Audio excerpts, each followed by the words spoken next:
আছে, লোহার hammer use করব না। দিয়ে কি করব, এইখানটা আমরা হালকা হালকা করে মেরে নর্মাল টাইট দেবো, খুব বেশি টাইট কিন্তু দেবো না। ঠিক আছে, এই হয়ে গেল। আমরা কেবল কি করলাম, আমরা ট্যাঙ্কের সাথে অ্যাসেম্বল করে নিলাম। এবার আমরা কি করব, বিসিডি কে আমরা ট্যাঙ্কের সাথে অ্যাটাচ করব। বিসিডি পুরো নাম কি, অয়েল সিল কন্ট্রোল। বিসিডি দেখো এখানে যে ভেলকোগুলো আছে এগুলো কি হবে, আমাদের ট্যাঙ্কে ক্যারি করবে। ঠিক আছে, এইখানে যে ভেলকোগুলো আছে সেটা আমরা কি করি, আমাদের ট্যাঙ্কে আমাদের পিচের সাথে ক্যারি করার জন্য। ক্লিয়ার? এইখানে দেখবে অনেক রকমের পকেট আছে, এই পকেটগুলোকে কি করতে পারি, ধরো আমাদের আন্ডার ওয়াটারে গিয়ে অনেক রকমের কাজ করতে হয়, কিছু কাটতে হতে পারে, কিছু রোপ বাঁধতে হতে পারে। ঠিক আছে, বা তুমি টর্চ নিয়ে যাচ্ছ, বা কি করতে পারো, তুমি ওয়েট বের করলে না, দু সাইডে ওয়েট ক্যারি করে তুমি নিয়ে যেতে পারো। তাহলে এই পকেটগুলোকে তোমাকে নাইফ, রোপ, কিছু জিনিস নিয়ে যাওয়ার জন্য দেওয়া হয়, বা তুমি ওয়েটও এর মধ্যে নিয়ে যেতে পারো। এখানে দেখো এইগুলোকে বলা হয় কি, ডাম্প কর্ড। এটা দুটো কাজে লাগে।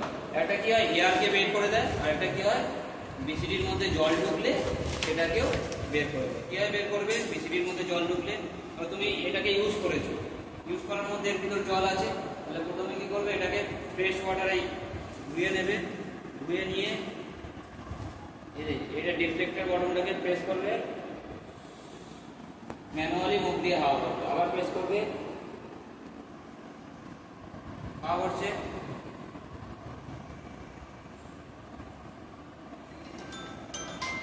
প্রেস করে নেওয়ার পরে যদি জল ঢুকে যায়, এটাকে ছাঁকিয়ে জলটাকে একদিকে বের করে নেবে।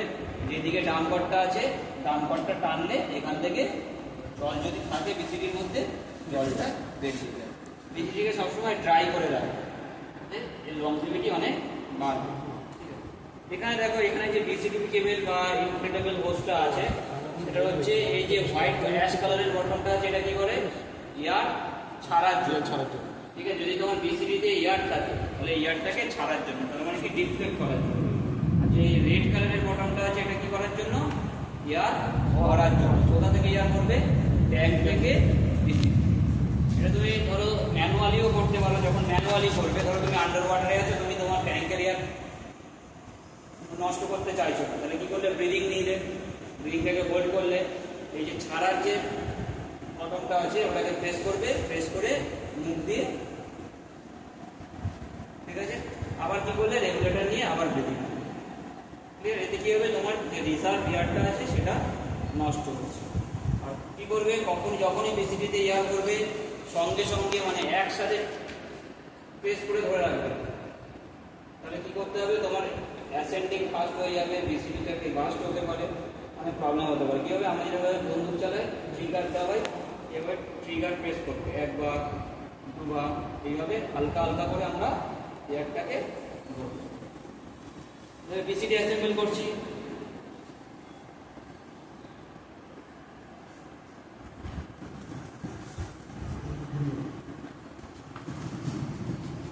প্রথমে এই ভেলকোটাকে ট্যাঙ্কের সাথে অ্যাটাচ করব,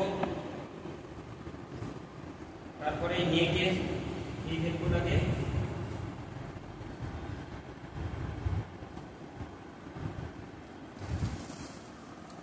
সাপোর্ট দিই। ঠিক আছে, ট্যাঙ্কটাকে কি করবো, এই যে ক্যারিং হ্যান্ডেলটা আছে হালকা সামান্য নিচে রাখবো। ঠিক আছে, নিচে রেখে কি করবো, এবারে এটাকে আমরা প্রেসার দিয়ে বন্ধ করে কি করবো, একবার চেক করে নেব ঠিকঠাক অ্যাটাচ হলো। এবারে কি করবো, আমরা রেগুলেটরটাকে অ্যাসেম্বল করব বিসিডির সাথে আর কেবল আছে।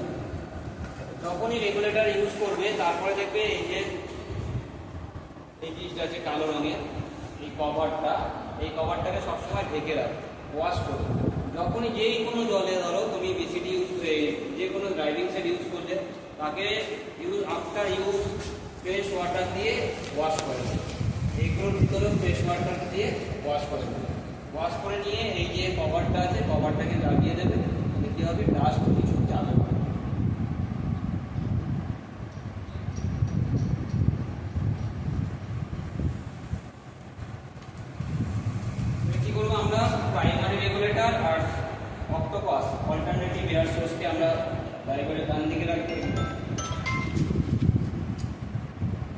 আর এসপিজি আর এলপিআই কেবলকে আমরা সবসময় বাদিকে এবং হচ্ছে লো প্রেসার ইনসুলেটর।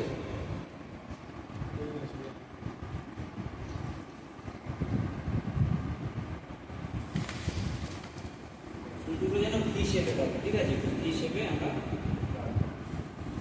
ক্লিয়ার। এবারে কি করব, এলপিআই কেবলকে আমরা ইনফ্লেটেবল হোজ বা বিসলিভ কেবলের সাথে আমরা অ্যাটাচ করব। এখানেও দেখবে একটা কভার আছে, আফটার ইউজ এই কভারটাকে তোমরা সবসময় লাগিয়ে রাখো। ফিমেলের যে লকটা আছে সেটাকে পিছন থেকে টানবো, টানার পরে একটা আওয়াজ হবে, তার মানে লক হয়ে যাবে। এইগুলোকে আমরা কি করব, এর মধ্যে সুন্দরভাবে অ্যাটাচ করব। Clear? Clear sir. Okay, full face মাস্কটাকে আমরা কিভাবে অ্যাটাচ করলাম?